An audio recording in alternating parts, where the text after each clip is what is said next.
राम राम है जी। कैसे हो आप सभी लोग गाइस। अभी शाम का टाइम हो रहा है, लगभग 5 बजे का टाइम होगा। यहाँ पर है ना सुरभि को उसके स्कूल से लेकर आए हैं। यानी कि आज सुरभि का एग्ज़ाम था, लव का नहीं था, यानी कि 11वीं क्लास वालों का नहीं था। लव को 2-3 दिन का गैप मिला है, लेकिन सुरभि के एग्ज़ाम स्टार्ट हुए तब से 1 दिन का गैप मिला है, सुरभि को नहीं मिला है।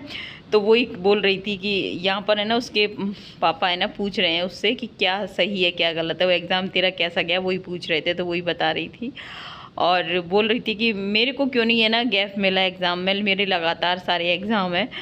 तो और लव तो उसे सोने भी नहीं दे रहा है और बस उसकी है ना मोबाइल लेकर उसे है ना बस पढ़ाने लग जाता है, उसका तो ये रहता है। और बस वही यहाँ पर है ना, ये देखिए लव कह रहा है माँ मेरा मेरा मत बनाइए वीडियो, वो नहीं। और यहाँ पर ये देखिए सुरभि मेरे से खुद है ना पूछने लगी है कि माँ आप बताइए मेरे मतलब जो भी मैं क्वेश्चन है उसका आंसर दीजिए। लेकिन गाइज मैं बताऊँ कि अगर आप बोला जाए ना कि पढ़ाई पढ़ाई तो ऊपर से निकल जाती है गाइज। अब तो है ना बिल्कुल भी है ना दिमाग में कुछ पता ही नहीं है। ऐसा लगता है कि इस पढ़ाई के मामले में शून्य पड़ गया है। क्योंकि है ना मैं आपको बताऊँ, बच्चे बोल रहे थे कि माँ आपने हमें पढ़ाया और आप है ना अब हमें पढ़ा सकती हो। तो ऐसा नहीं है गाइज, मैं बताऊँ कि हर चीज़ का एक समय होता है।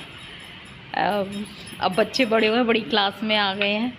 तो मैंने कहा जब छोटे थे तब तुमको हम पढ़ाते थे, अब बड़े हो गए तो अब नहीं उतना पढ़ा सकते हैं। तो यहाँ पर गाइज मैं बताऊँ कि ये है ना आज ही का है, मॉर्निंग का वीडियो। यहाँ पर मेरी आँख है ना 4:30 बजे 4:15 खुली थी। और ये कल है ना मैंने कंबल धुल दिया था, यानी कि थर्सडे की वजह से मैंने है ना वेडनेसडे को ही धुल दिया था। मैंने कहा और मेरे को धुलने का मन हो रहा था इसका, क्योंकि पूरी सर्दी हो गया ना उड़ते उड़ते। तो मैंने कहा इसे धुल दे रहे हैं, तो धुल गया था गाइस। और बस यहाँ पर है ना सुरभि अभी सो रही है, क्योंकि सुरभि 3 बजे तक पड़ी थी। और उसके बाद उसने मुझसे बोला कि माँ आप मुझे 8 बजे उठाना, और क्योंकि 1 बजे से एग्ज़ाम है ना सुरभि का। तो फिर बोली कि माँ आप मुझे 8 बजे उठाना, फिर से पढ़ने लगूँगी मैं। तो फिर बस यहाँ पर गाइस अभी है ना, तो गाइस मोबाइल वो ब्लॉग तो मेरा बन भी नहीं पाता है, क्योंकि है ना बच्चे पढ़ते हैं तो कभी सुरभि की बारी आती, कभी लब की बारी आती है, तो फिर ब्लॉग बन भी नहीं पाता है। जो थोड़ा बहुत बन पाता है तो फिर मैंने सोचा कि चलो मैं ब्लॉग डाल देती हूँ। तो यहाँ पर बस अभी है ना चाय लेकर आऊँगी और उसके बाद है ना उठ जा। 6 बजे का अलार्म लगाया तूने? तो उठ जा, 6 तो कब के बज गए, जल्दी उठ। और गाइस मतलब कि जब से मतलब अभी घर पे रुक रही हूँ ना, तो अब मेरी 5 बजे या 4:30 बजे आँख खुल जाती हैं। तो फिर मैं ये सोचती हूँ कि अब लेटती नहीं हूँ। मेरे को जो भी है ना जैसे कि एक्स्ट्रा काम करने होते हैं तो वो कर लो। जैसे कि मुझे पार्लर की एक अलमारी थी, पार्लर की मतलब पार्लर में जो अलमारी है, मैंने कहा इसको मैं क्लीन कर लेती हूँ। और फिर क्या होता है कि जैसे ही है ना जैसे धूप निकलती है ना, फिर आपको आलस आने लगता है, क्योंकि अब गर्मियाँ भी आ चुकी हैं।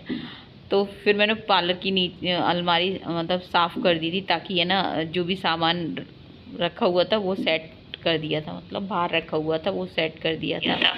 और यहाँ पे गाइस मैं बताऊँ कि फिर मैंने अपना ब्लाउज़ की तुरफन भी कर ली थी, टाइम था मेरे पास में। और इधर है ना बाहर से शटर को खटखटा रहे थे, नंदी बाबा आ गए थे। और मैं कह रही थी आवाज़ आ रही है, कहीं से आवाज़ आ रही है, देखा तो बाहर से शटर खटखटा रहे थे वो। तो फिर रोटी नाइट में रखी थी ना गौ माता के लिए। और अब तो गाइस गौ माता से पहले ये नंदी बाबा डेली आते हैं, जो कि गौ माता की रोटी इनको भी देती हूँ मैं, और गौ माता आती हैं तो उनको भी खिलाती हूँ। तो गाइस वीडियो का एंड करेंगे, मिलेंगे आपसे कल के ब्लॉग में। जय हिंद साथियों, जय श्री राम।